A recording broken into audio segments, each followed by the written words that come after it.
How is it that we find ourselves surrounded by such complexity, such elegance? The genes of you and me, the genes of you and me, are all made of DNA. We're all made of the same chemical DNA. We're all made of DNA. Hi, you're listening to DNA Today, a podcast and radio show where we discover new advances in the world of genetics. From genetic technology like CRISPR to rare diseases to new research, we have you covered. For a decade, DNA Today has brought you the voices of leaders in genetics. I'm Kira Deneen. I'm a certified genetic counselor and your host. As you may have heard, we are launching a Patreon. For those that don't know what Patreon is, it's a platform that allows creators like podcasters to offer their followers more content, experiences, and even gifts. We have a survey that will be open for a limited time, so get your input in now so we can provide the benefits that you actually want. Maybe that's a one-on-one Zoom with me for mentorship, or a genetics book movie club, or an appearance on the podcast. Let us know so that we can make sure to offer it. The link is in the show notes and the blog post for this episode, and it's all over our social media. I promise it only takes 60 seconds to fill out, so please pause the show now, and hopefully now you already have done it. And again, it's really quick if you haven't already. So thank you all so much for your support over the past 10 years for the podcast. Surely you've heard of whole genome sequencing, but what about rapid and ultra-rapid whole genome sequencing? This is an emerging method of diagnosing genetic conditions for quick management. PerkinElmer Genomics offers this incredibly valuable test, which can be life-saving for ill babies and kids. Learn more in our full episode with PerkinElmer Genomics on here, DNA Today. You can visit PerkinElmerGenomics.com for more information. The link is also available in the show notes and on our website, DNAtoday.com. Did you know you can learn the sex of your baby as early as 7 weeks into pregnancy? GiggaAssay Diagnostics offers BIRCH, which is a non-invasive prenatal test that screens for Y chromosome material to predict the sex of your baby. Here's how it works. You get a kit delivered directly to your home. You follow the instructions to collect a couple drops of blood from a finger stick. Then you ship it back to Juno's CLIA laboratory for testing. Within just a few days, you'll receive the results of the sex of your baby. Learn more at junodx.com, where you can use the code DNA Today for 10% off your purchase of BIRCH. Also, be sure to tune into our full episode interview with experts from GiggaAssay Diagnostics coming soon. Joining me now is Dr. Jamie Fettig, who is the founder and CEO of TruGene Diagnostics. We're going to be chatting about a breakthrough in eliminating variants of unknown significance, especially in relation to companion diagnostic tests and pharmacogenetics in oncology. So thank you so much for joining us here. Thanks for having me, Kira. Why don't we start out defining a couple terms before we dive into everything, just in case there's guests that are listening that are like, I know I've heard these terms, but I need a little refresher. What are variants of unknown significance? Sure. So 99% of all of the mutations that happen in the body are something that we as humans don't know anything about. We don't know what they cause. We don't know if they cause a problem at all even. We don't know what they do. And so they just call those variants or mutations of unknown significance. Yeah, I love that explanation. It's very straight to the point. How about pharmacogenetics? So pharmacogenetics is a general term used to describe like people looking for and studying, around drugs and genetic mutations and how does that cause interactions? How does that cause, the drug not to work? How does it cause, all sorts of different things. That's the general area of study that people are looking at with genetics and drugs. And lastly, what are companion diagnostics? So a companion diagnostic is an actual test that people can do to see how is this drug going to react or not react. And it's often used with precision medicine and other things like that to determine like, hey, this individual person and their specific genetic mutations, what's going to happen in their body. And there's some things that we know and don't know. And sometimes we have to do a companion diagnostic test to figure that out. And we're going to be focusing today on how this all works in the oncology space, which I've been called out by some listeners. I don't do enough episodes about cancer. So this is my response to you guys. This is me trying to do more episodes focused on cancer. I think it's helpful for our audience to understand more about TruGene Diagnostics as we talk about this, to understand like where are you coming from in terms of being an expert on this show. Can you share a little bit about the approach of TruGene Diagnostics and what you guys do? Sure, just real quick, and then we can get into some more cancer stuff for all your listeners. But real quick, what TruGene does is we are like a companion diagnostic. I put it in quotes, right? Because we don't actually do it. But what we do is we have more data on the HER2 gene than everyone else on the planet combined.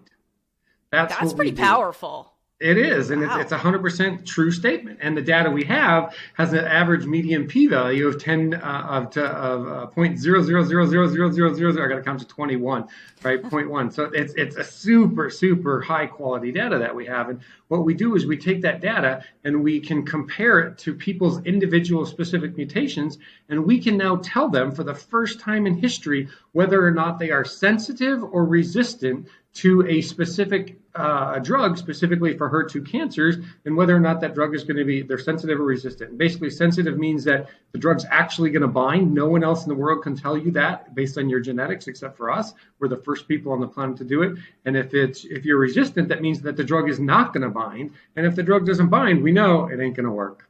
That's precision medicine at its finest. Like, this is going to work, this is not going to work. Let's skip all the steps in between and just go to the answer. Exactly. We can't really say it's going to work if you're sensitive to it, but we do know that based on published literature, it's an 80% chance that it actually will work versus in normal cancer treatment, 75% chance that this isn't going to work just based on randomness of the drugs that the doctors choose. Yes, thank you for that clarification. I definitely oversimplified it there. So that is important, that it's not necessarily a crystal ball, but it's really, it's getting you closer to that and saying this is more likely to work. So how did you guys get all this data? Because I mean, data is becoming like the most precious product, I think, for people and companies to be able to build up. I think we're going into an age where data is just incredibly valuable. Yeah, it is. And basically what happened was Dr. Martin Schiller, he's a professor at UNLV. He got to teach a class, any class he wanted. And it was 25 greatest scientific discoveries of the last 500 years. And he had to create the curriculum himself. No one taught it. And after class one day, one of the students came up and said, "Hey, Dr. Schiller, what would it take to make one of the next 500 greatest discoveries of the next 25 greatest discoveries of the next 500 years?" And what he said was, "I don't know. I never thought about it." And then they had this long conversation, and he locked himself in a room for 3 days, and he came out with all these notes and grease and whiteboards of this way to measure data. He calls it the GiggaAssay, to measure data at a greater quantity and a greater quality than anyone else on the planet. And the basics of what that GiggaAssay is that, 40, 50 years ago, we used to measure tissue samples, right? What happens in the tissue? And then, 10 years ago, they started measuring individual cells, but they group them all together and they signal average the result from all those individual cells. And what Marty figured out is he figured out how to measure an individual cell's actual response and function. And so he can literally measure millions of scientific experiments, if you will, in one petri dish over a couple months. He's doing it the same way they've always done it, but instead of signal averaging millions of cells, he measures each individual cell's response. Wow. That's so being what he able to does. compile all of that data is so useful, because anytime, like in a study, when they say the N number is this, it's like how many participants they had or what that is. So the larger the N number, the better that study is in terms of like, well, if say you do a study with 3 people versus 3 million people, that study with 3 million people is going to be more reflective of like what actually is happening, what's in nature, how that works. So that is incredibly valuable. Talk about like big data. That's exactly what we're talking about when we refer to it. That's why he has a median p-value of 10 to the negative 20th. Right, the numbers all work. I'll have to trust you on that, because my experience in statistics is pretty low. But we've been talking about and mentioning HER2 and breast cancer, so I wanted to mention some statistics as we get into this. I'm sure a lot of people have heard this, but that breast cancer affects 1 in 8 people assigned female at birth. So it's really common. When I take a family history for patients, usually there's someone with breast cancer in the family. Mm-hmm. And when we look at breast cancer, about 15 to 20% of breast cancer have a high level of a protein known as HER2, which we mentioned earlier.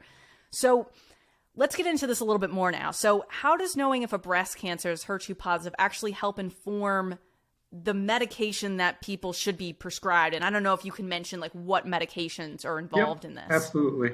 So in general, HER2 is like one of the worst breast cancers to get, unfortunately, because it is the one with the lowest survival rate of all the breast cancers. And so what they've actually developed is the drug companies have actually developed multiple drugs that are designed specifically to treat HER2 positive breast cancer, right? So HER2 positive just means that your breast cancer is producing a ton of the HER2 protein. So when you have HER2 positive breast cancer, you usually get prescribed either lapatinib, niraparib, or tucatinib. Those are one of the 3 drugs that make up 90% of all prescriptions for HER2 positive cancers. And even with those that are specifically designed for HER2 positive cancer, people still have a really, really low survival rate. Like after 3 years, it's like 1% or something. I don't remember the exact number, but it's super low. It's just a bad number. And so when you have it, when they started introducing these drugs specifically for HER2 positive cancers, they actually got the survival rate to go up some, but it's still one of the absolute worst. So that's why it's a good thing to know, and they also have progesterone positive and they also have estrogen positive. And if you don't have any of those, they call it triple negative.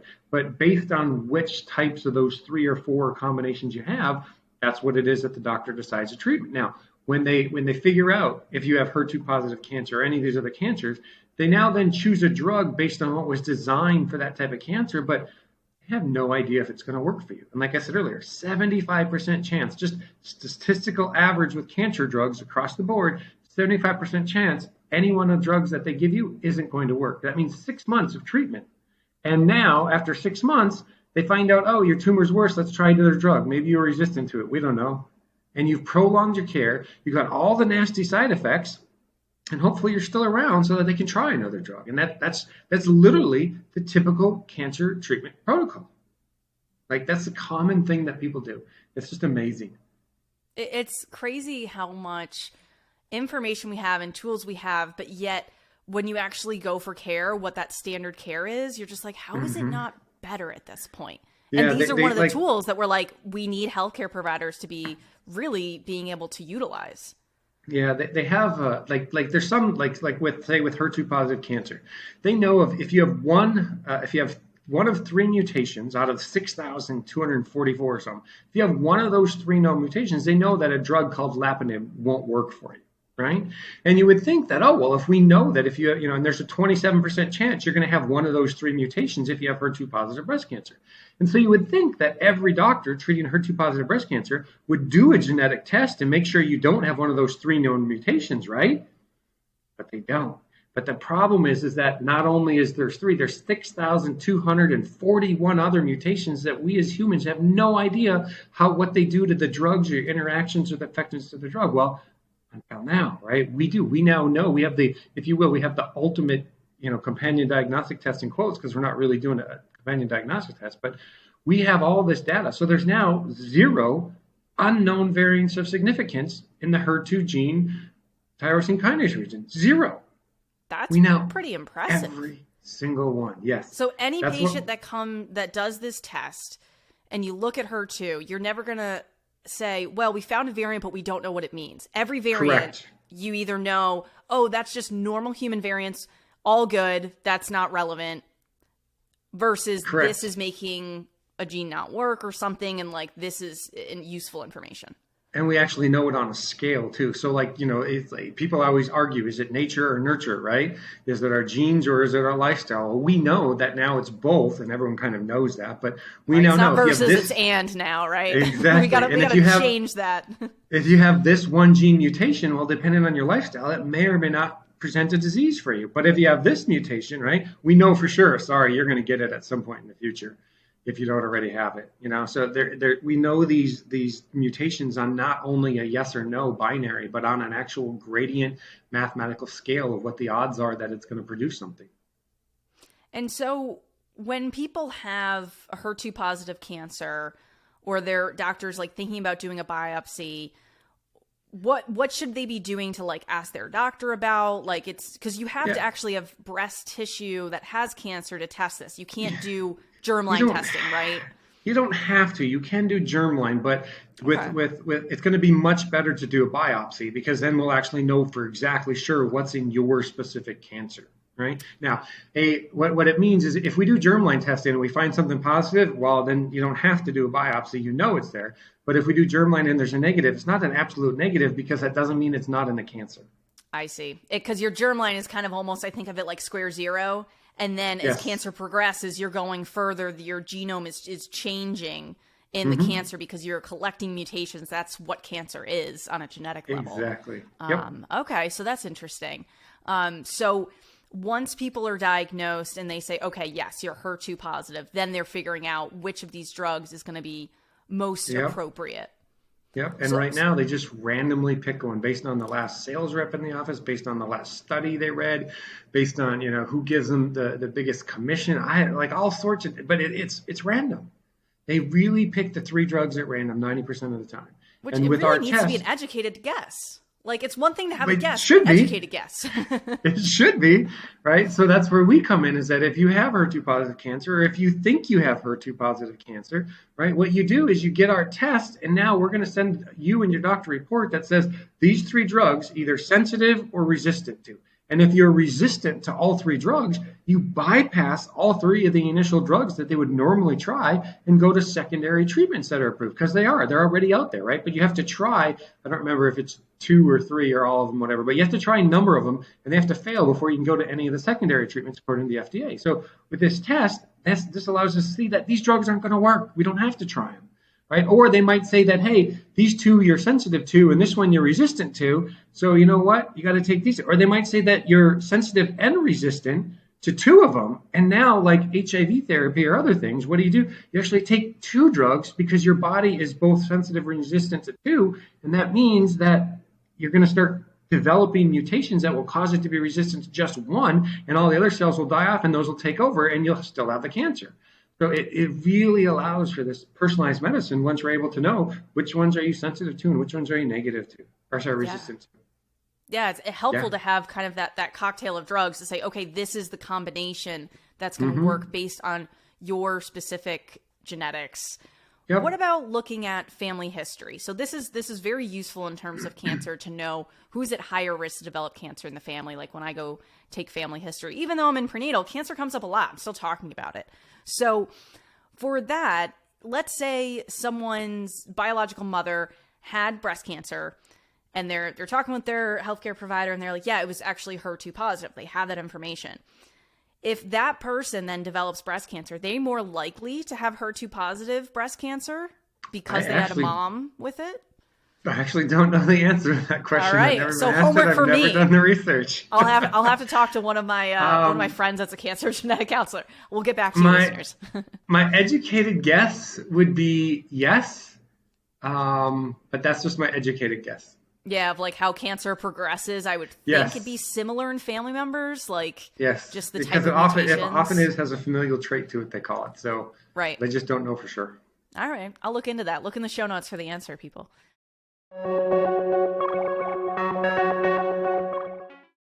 Genetic technology moves fast. The first genome took 13 years to finish a draft. For reference, this was 20 years ago in 2003. And now, a whole genome sequence can be performed in days, even hours. Since sequencing an entire genome can be done in such a short amount of time, this lowers the cost, which means more people can utilize whole genome sequencing now. This is particularly helpful in the NICU for ill infants. PerkinElmer Genomics explained more to me in our full episode here on DNA Today. It is remarkable how quick diagnosis from whole genome sequencing can save a baby's life with a change in treatment informed from the results of that test. I learned more about how genome data is mined to maximize useful information from one data set and other omic assays that help enhance diagnosis. Don't miss the full episode here on DNA Today. You can visit PerkinElmerGenomics.com for more information. The link is also available in the show notes and on our website, DNAtoday.com. GiggaAssay Diagnostics has developed the next generation of non-invasive prenatal tests so that all pregnant people can access a higher standard of care. GiggaAssay Diagnostics is the only genetic testing company on the market that performs NIPS for common aneuploidies on blood samples from a finger stick instead of a traditional venous blood draw. That means you collect your sample on your own time at home and still have NIPS at a CLIA laboratory. GiggaAssay's Hazel NIPS screens for common chromosome variations seen in pregnancy, such as Down syndrome or trisomy 21, trisomy 13, and trisomy 18, in addition to testing for fetal sex. You can order this test yourself or have your healthcare provider order for you. Head over to junodx.com and use the code DNA Today for 10% off. And keep your eye out for our full episode interview with experts from GiggaAssay Diagnostics, including fellow genetic counselor Katie Sagasser and Dr. Allison Rogers. In the meantime, check out junodx.com to learn more about Hazel and their other test, Birch, which tests just for the sex of your baby. Again, that's junodx.com with code DNA Today for 10% off.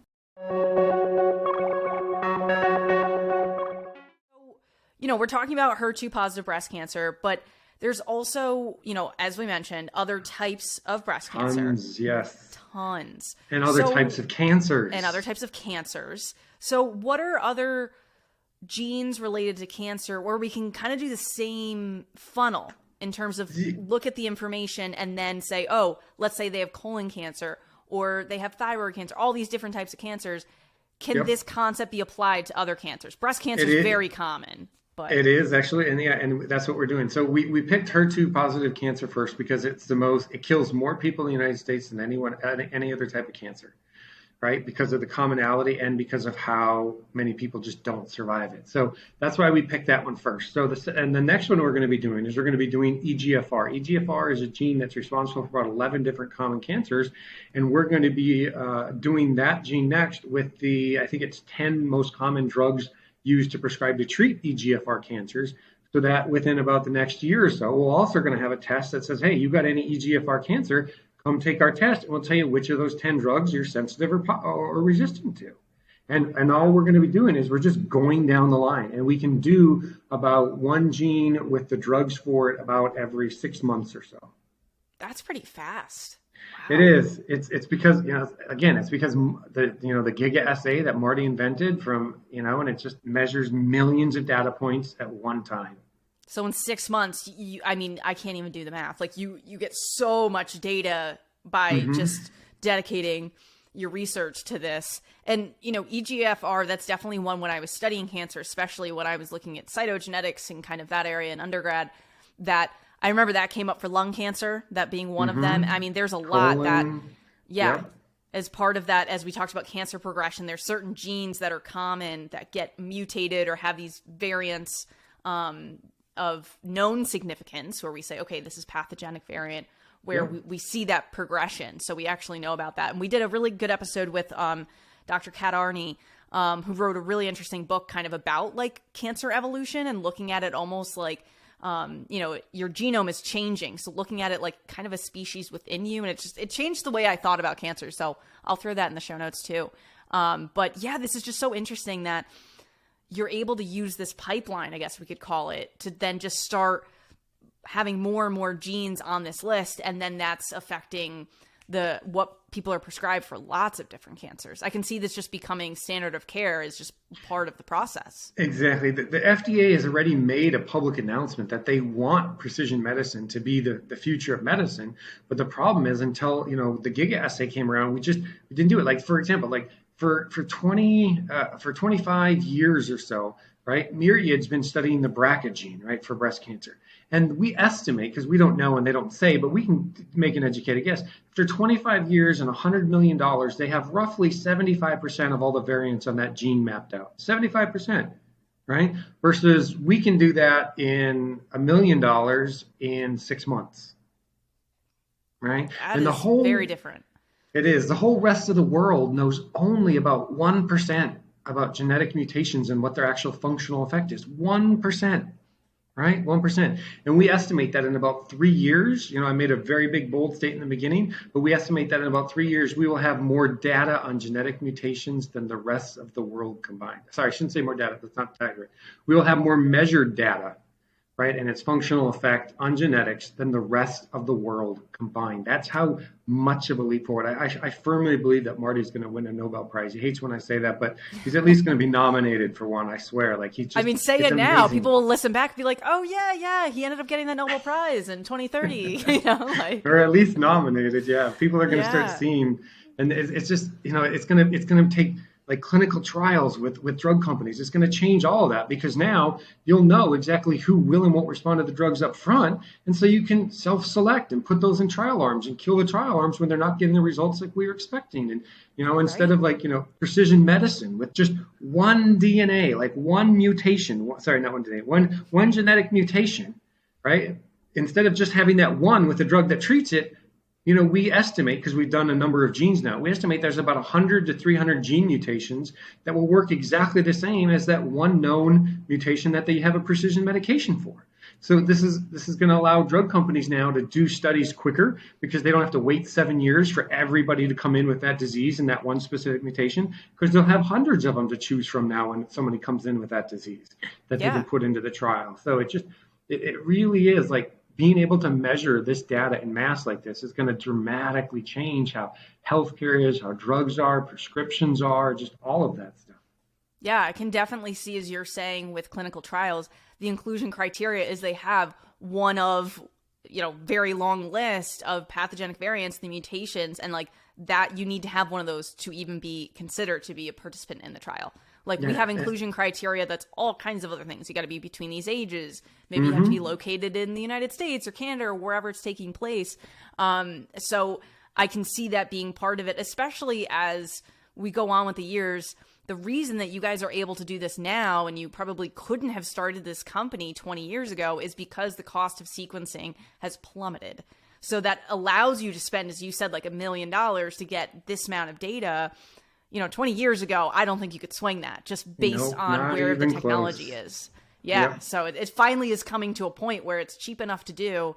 And now with this GiggaAssay, you're able to have so much at once. So like kind of the two-prong approach there. Exactly. And that's why it's, super high quality, super quantity.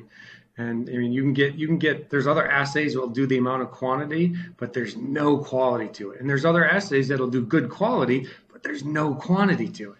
This is finally both.